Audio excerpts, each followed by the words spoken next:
Now continue the class. Next है rate of breathing, कि हमें कितने ब्रीथिंग अपटेक करते हैं अडल्ट पर्सन या एक हेल्दी पर्सन। ठीक है, फर्स्ट एक टर्म है इनवॉलेंट्री। इनवॉलेंट्री का मतलब है जो हमारे कंट्रोल में ना हो, जो हमारे हाथ में नहीं है। जैसे ब्रेक लगाना हमारे हाथ में है, चलते चलते रुक जाना हमारे हाथ में है। ठीक है, ब्रीथिंग की जो प्रोसेस है हम चाहकर भी उसे अपने कंट्रोल में नहीं ले सकते। हम नहीं कर सकते कि हम 1 घंटे तक ब्रीथिंग ना करें, फिर 2 घंटे तक ब्रीथिंग ना करें, तो वो हमारे कंट्रोल में नहीं है। उसके लिए टर्म यूज करते हैं involuntary, control by the respiratory system of the brain.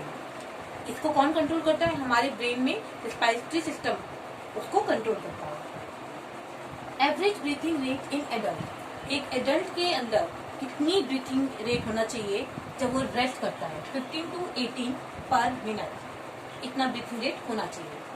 Mainly oxygen required, जब ऑक्सीजन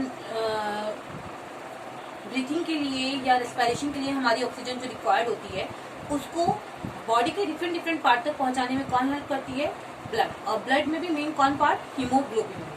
ठीक है, oxygen required for breathing and respiration is carried by haemoglobin present in the blood. तो मेनली हमारे ब्लड में haemoglobin की मात्रा कितनी होनी चाहिए वो ज्यादा इंपॉर्टेंट है। तो रेंज ऑफ हीमोग्लोबिन कितना होना चाहिए? 12 to 18 ग्राम पर डेसीलीटर। इसको ऐसे लिखते हैं 12 to 18 ग्राम पर DL, डेसीलीटर। इतना होना इम्पोर्टेंट है, मिनिमम इतना एंड मैक्सिमम इतना, तभी ऑक्सीजन बॉडी के डिफरेंट पार्ट पर पहुंच पाएगी। एक और मेन टर्म है कार्बन मोनोऑक्साइड। कार्बन मोनोऑक्साइड कहा जाता है पॉइजनस है ह्यूमन बीइंग के लिए। कहाँ से आई कार्बन मोनोऑक्साइड? आप कोई भी चीज जब बर्न करते हैं, जैसे कोयला हो गया, पेट्रोल हो गया, डीजल हो गया, तो उसमें से एक गैस निकलती है जिसको हम बोलते हैं कार्बन मोनोऑक्साइड। हमारी ब्लड में प्रेजेंट हीमोग्लोबिन की खासियत है वो ज्यादा, जैसे अगर मैं आपके सामने 2 चीजें रखूं, एक पिज्जा और दूसरा छोले भटूरे, तो मोस्टली स्टूडेंट्स या बच्चे पिज्जा खाने में इंटरेस्टेड होंगे। सेम हमारी बॉडी में जो हीमोग्लोबिन है, अगर उसके सामने ऑक्सीजन और कार्बन मोनोऑक्साइड होगी तो वो ऑक्सीजन को अपटेक पहले करेगा, कार्बन मोनोऑक्साइड को पहले अपटेक करेगा किसके उसमें कंपैरिजन में? ऑक्सीजन के कंपैरिजन में, जिसकी वजह से बॉडी को क्या नहीं मिलेगी? ऑक्सीजन नहीं मिलेगी, जिसकी वजह से बॉडी में ऑक्सीजन की कमी हो जाएगी और बॉडी धीरे धीरे नीली पड़ने लग जाएगी, हम अनकॉन्शियस हो जाएंगे और सम टाइम कुछ लोगों की डेथ भी हो जाती है। वही चीज बताइए, कार्बन मोनोऑक्साइड इज पॉइजनस।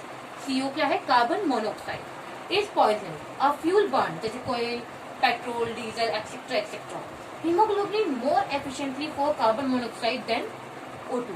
अगर हीमोग्लोबिन को इन दोनों में से किसी एक को चूज करना हो तो वो पहले कार्बन मोनोऑक्साइड के साथ बाइंडिंग करता है, बाद में ऑक्सीजन के साथ बाइंडिंग करेगा।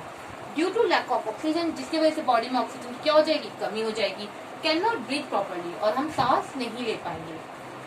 कार्बन मोनोऑक्साइड लॉन्ग टाइम, अगर हम कार्बन मोनोऑक्साइड को लॉन्ग टाइम पीरियड तक इनहेल कर लेते हैं, unconsciousness, die because of oxygen starvation, oxygen की कमी के वजह से या तो हमारी डेथ हो जाएगी या फिर अनकॉन्शियस, हम बेहोश हो सकते हैं। ठीक है, ऐसे कंडीशन में पेशेंट को हॉस्पिटल में वेंटिलेटर के थ्रू डायरेक्ट, वेंटिलेटर मशीन का नाम है, डायरेक्ट उसमें लंग्स में ऑक्सीजन प्रोवाइड किया जाती है। पेशेंट को वेंटिलेटर मशीन पर डाल दिया जाता है ताकि वो इजीली ऑक्सीजन अपटेक कर सके और बॉडी में ऑक्सीजन की मात्रा जो कम हो गई है वो धीरे धीरे इम्प्रूव हो सके।